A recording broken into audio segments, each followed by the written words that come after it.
అంబటి రాంబాబు గారు ఏం మాటలు మాట్లాడారండి? గౌరవ ముఖ్యమంత్రి గారు తల్లిని అవమానించాడు, అవునా కాదా? నేను స్ట్రైట్గా మాట్లాడుతున్నాను. వాళ్ళని వదిలిపెడతామా? అధ్యక్ష, మా సొంత కార్యకర్త భారతిరెడ్డి గారి గురించి మాట్లాడితే ఇమ్మీడియట్గా మేము యాక్షన్ తీసుకున్నాం. జైలుకి వెళ్ళాడు అధ్యక్ష, రిమాండ్ మేము పంపించాం అధ్యక్ష. అది మాకు ఉన్న చిత్తశుద్ధి. ఒక మహిళ గురించి ఎవరైనా మాడితే మేము ఎమోషనల్ అవుతాం. మీరెక్కడ అవ్వట్లేదు. మేము ఒక్క నిమిషం మాజీ ముఖ్యమంత్రి గారు ఏం చెప్పారు?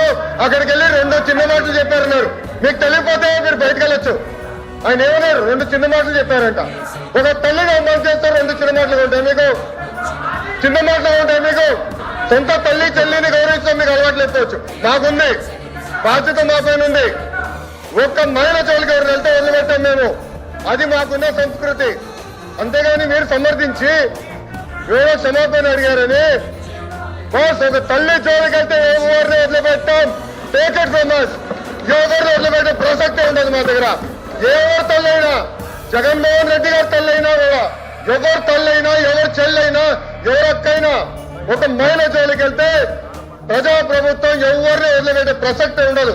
అది మా గౌరవ ముఖ్యమంత్రి గారు చెప్పారు, గౌరవ ఉప ముఖ్యమంత్రి గారు చెప్పారు. మేము ఎవరిని వదిలిపెట్టాం. ముందు మీరు చూస్తారు కదా.